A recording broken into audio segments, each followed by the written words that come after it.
1947년부터 1967년까지 약 20년에 걸쳐서 한 여인에게 무려 5,000통의 사랑의 편지를 보낸 사람이 있습니다. 1년에 환산해 보면 약 250통 이상의 편지를 쓴 겁니다. 그 엄청난 양의 사랑의 편지를 받았던 그 여인, 1967년에 이 남자가 교통사고로 세상을 떠납니다. 그 5,000통의 편지를 고이고이 간직하고 있다가 마침내 그 중에 200편을 엄선해가지고 책으로 출판합니다. 이 사랑의 눈먼 이 바보 같은 남자가 누구인지 궁금하지 않습니까? 바로 유명한 시인이신 청마 유치환 선생입니다. 왜 이 시인은 별다른 반응도 없고 그런 사랑의 고백을 하고 결혼에 성공한 것도 아닌 그런 메아리조차 들려오지 않는 듯한 사랑의 편지를 한 여인에게 20년 동안 이렇게 집중적으로 그렇게 쓸 수 있었을까요? 그 원동력이 뭘까요? 유치환 선생의 유명한 작품 행복이라고 하는 시를 우리가 음미해 보면 이분이 왜 그토록 열심으로 사랑하는 한 여인을 위하여 편지를 쓰는지를 이해할 수 있을 것 같습니다. 여러분, 하나님의 사랑을 어떻게 생각합니까? 하나님의 사랑은 가만히 있는 정적인 사랑이 아닙니다. 움직이는 사랑입니다. 내리사랑, 나누어 주는 사랑입니다. 성경 말씀은 죄인들을 향한, 본래 죄인이 아니라 하나님이 끔찍이 아끼고 사랑했던 자녀였죠. 그러나 자녀가 변하여 죄로 인해 원수가 되어버렸습니다. 그 사랑했던, 그리고 사랑하는 잃어버린 자녀들을 향하여, 죄인들을 향하여 하나님이 계속해서 쉼없이 써왔던 사랑의 편지가 바로 하나님의 말씀 성경입니다. 하나님의 심정도 아마 이 청마 유치환 시인의 심정과 비슷할지도 모릅니다. 사랑함으로 나는 진정 행복하였노라. 사랑이신 하나님에 대해서 이 세상 사람들, 심지어 믿는 자들조차 불평, 불만, 원망이 많습니다. 어떤 분들은 하나님을 대적하고 하나님을 죽이기까지 합니다. 그런다고 죽습니까? 하나님이? 하나님 상처가 많을 거예요. 하나님 고통이 많을 거예요. 그런데도 사랑이신 하나님은 제가 생각하기에 그 누구보다도 행복하신 분이라고 생각합니다. 왜요? 사랑을 받는 것보다 사랑을 나누어 주는 것이 더 고차원적으로 더 깊은 행복 가운데 거하기 때문에, 하나님은 그 사랑의 행복 때문에 우리에게도 그 사랑의 행복에 동참하기를 원하시는 거예요. 하나님이 어떤 인간의 사랑이 필요해서 생명을 다해 너희들 나를 사랑해 라고 성경에 계명으로 써놓은 것이 아니라, 하나님을 생명을 다해 사랑함으로, 하나님께 사랑을 나누어 줌으로 더 깊은, 더 고차원적인 영혼의 행복에 참여하기를 원하는 거예요. 여러분 가운데 인생 살아가면서 나는 왜 이 모양이야? 나는 왜 사랑받지 못해? 그래서 우울하고 소외감을 느끼고 행복하지 못하다고 생각하는 분이 있습니까? 더 사랑받으면, 남들이 더 나를 사랑해주면 내가 행복할 것 같다라고 생각하는 분들이 있을 것입니다. 생각을 바꾸세요. 그런 종류의 받는 행복보다 더 고차원적인 행복을 하나님이 추천합니다. 여러분이 이 시간 이 말씀을 받는 순간부터 누군가에게 하나님 아버지의 마음을 가지고 사랑을 나누어 주기 시작해 보십시오. 한 6개월, 1년만 계속 해보십시오. 처음에는 손해를 당하는 것 같은 느낌이 들지 몰라요. 그러나 시간이 흐를수록 이전에 맛보지 못했던 더 고상하고 더 차원 높은 행복을 여러분 분명히 누리게 될 겁니다. 오늘 본문을 영화로 찍는다면은 분명히 감독의 입장에서 가장 독특한 그러한 인물이 한 사람 나옵니다. 아마 연기하기도 가장 힘들었을 거예요. 누굽니까? 바로 여인입니다. 오늘 보면 37절은 이 독특한 역할의 주인공, 이 여인에 대해서 무엇이라고 이름하고 있느냐? 죄를 지은 한 여자라고 소개합니다. 어떤 죄를 지었을까요? 성경에 나와 있지 않습니다. 기도해도 하나님 가르치지 않을 겁니다. 당시 유대 사회에서 죄 지은 여인이라고 하는 표현을 하는 것은 일종의 관용어구입니다. 죄 지은 여인이라고 이렇게 이름을 부르고 낙인 찍으면 그것은 거의 동의어인데 뭐냐? 몸을 파는 여인, 부정한 여인, 창녀라는 의미입니다. 이 여인은 지금 바리새인의 식사 자리에 초청받은 사람이 아닙니다. 그리고 그 식사 자리에 합당한 매너나 예절을 갖추지 않고 전혀 어울리지 않는 엉뚱한 행동을 하고 있습니다. 예수님의 뒤에 서가지고 막 눈물을 흘리기 시작합니다. 흐느껴 우는 거예요. 그 눈물방울이 떨어져서 예수님의 발을 적십니다. 그리고 무릎을 꿇고 자신의 머리카락으로 예수님의 발을 닦아주고, 그리고 그 발에 입을 맞추고 그 발에다가 값진 향유를 쏟아붓습니다. 여러분이 그 식사 자리에 있었다면 어안이 벙벙했을 것입니다. 네? 왜 저러지? 이럴 때 우리가 나오는 표현이 뭡니까? 미친 거 아니야? 미친 여자분이었을지도 모르는 거예요. 그런데 여러분 궁금하지 않습니까? 왜 이 여인이 이런 뚱딴지 같은, 전혀 이 상황에 어울리지 않는 이런 행동을 하고 있는 것일까요? 왜? 그 해답의 실마리는 오늘 본문 47절에 예수님이 이 여인의 행동에 대해서 설명하면서 말씀하실 때 나타나 있습니다. 47절을 여러분이 한번 읽어보실까요? 시작. 이러므로 내가 내게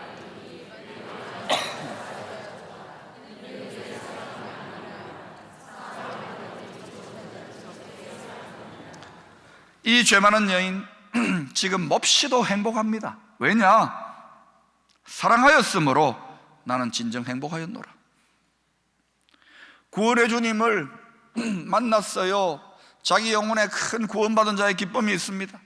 그리고 자신에게 이러한 새로운 인생을 주신 주님을 뜨겁게 사랑하는 격렬한 감정이 내면으로부터 솟구쳐 오르는 거예요. 사랑해서 쏟아부었어요.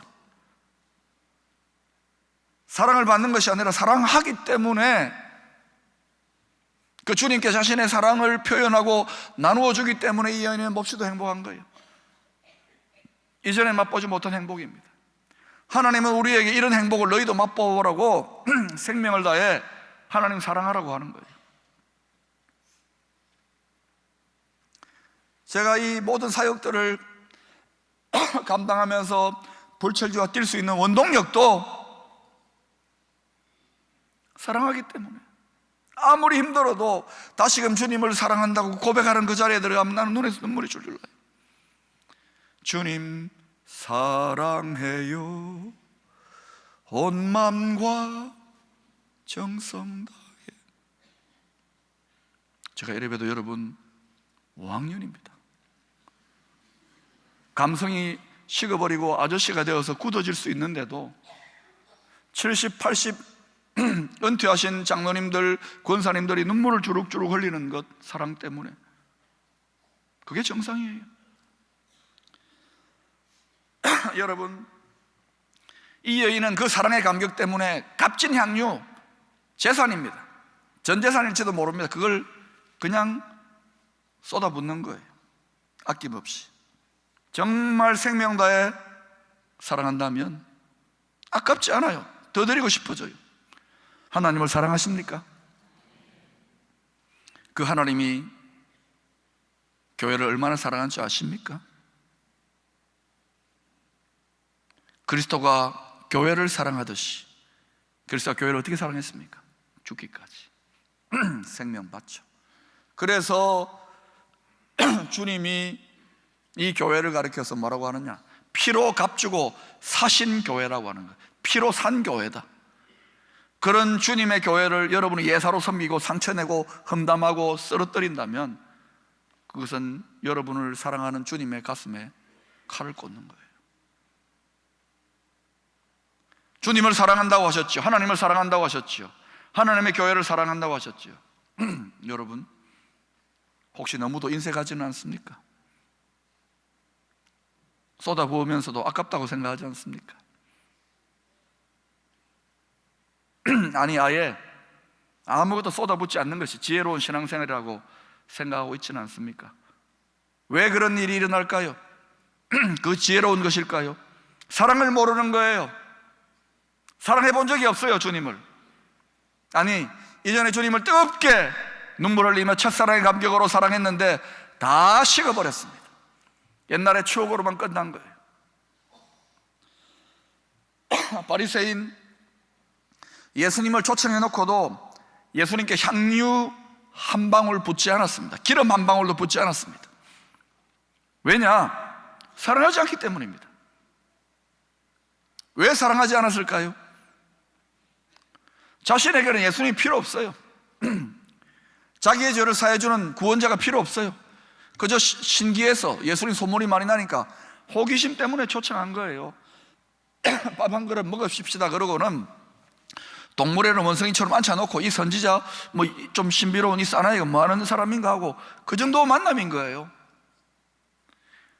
이 죄 많은 여인이 사함받은 그 구원의 감격, 예수님의 참된 생명의 능력, 사랑의 능력을 맛보는 감격이 전혀 없습니다. 왜요? 내가 의인인데. 의사도 필요 없고 구원자도 필요 없는 거예요. 위대한 설교자 스펄전 목사님은 천국은 눈물 없는 마른 눈으로는 못 들어간다 그랬습니다. 이 스펄전 목사님 어느 날 서재에서 막 통곡하며 흐느껴 우는 거예요.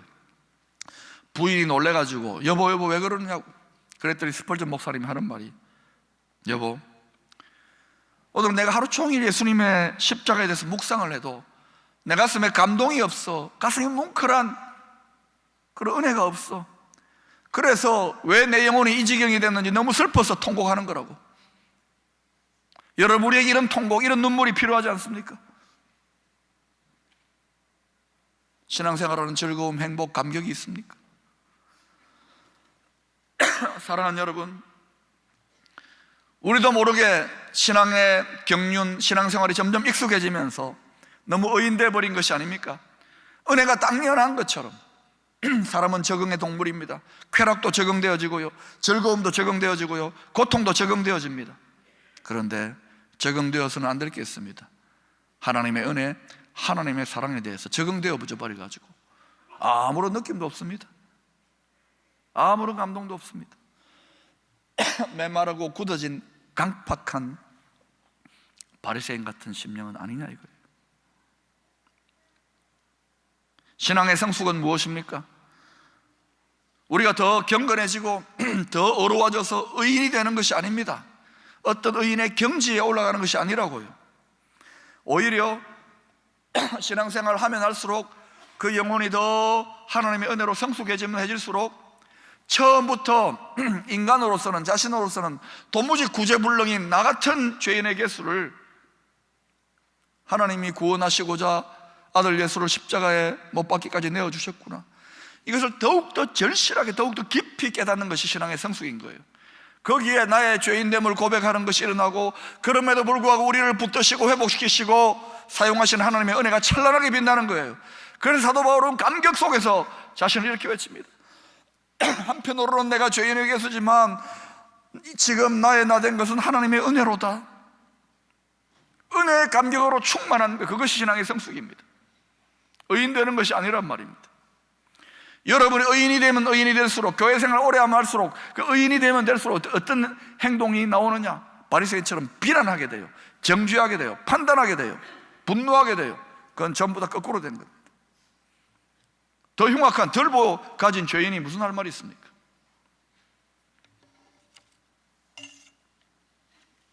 하나님의 역사는 하나님의 깊은 은혜를 깨닫는 사람들을 통하여 하나님의 교회가 세워진다는 걸 기억하세요. 이 주님의 놀라운 은혜를 깨닫는 그 자리에서 감격, 영혼의 행복, 자유함, 기쁨의 눈물이 솟구치는 거예요. 그리고 그 자리에서 능히 향유옥합까지도, 아니 자신의 모든 것을, 심지어는 생명까지도 깨뜨려 부을 만한 사랑의 헌신이 일어나는 거예요. 오늘 본문에서 주님을 식사 자리로 초청한 이 사람, 오늘 본문 36절에 보니까 이 사람을 이렇게 소개합니다. 한 바리새인이 예수님을 초청했어요. 바리새인은 당시에 유대사회, 종교적 사회에서 가장 열정적인 종교 계급, 종교 집단 속에 속한 사람을 바리새인이라 그래요.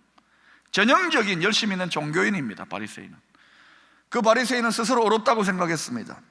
그래서 그에게는 죄를 사해 주시는 예수님을 만났지만 전혀 예수님의 약효가, 예수님의 능력이, 죄를 사하시는 은혜가 전혀 작동이 안 됩니다. 그러니까 감격도 없습니다. 기쁨도 없습니다. 그저 체면치레로 밥 드세요. 그게 전부 답니다. 주님은 이런 바리새인에게 자신의 모든 것, 향유를 쏟아붓고 있는 이 여인의 좀 이상한 엉뚱한 행동에 대해서 설명을 합니다. 왜 설명합니까? 이 바리새인에 대해서 너도 죄인이고 너에게도 구원이 필요하다는 것을 교훈하시기 위해서.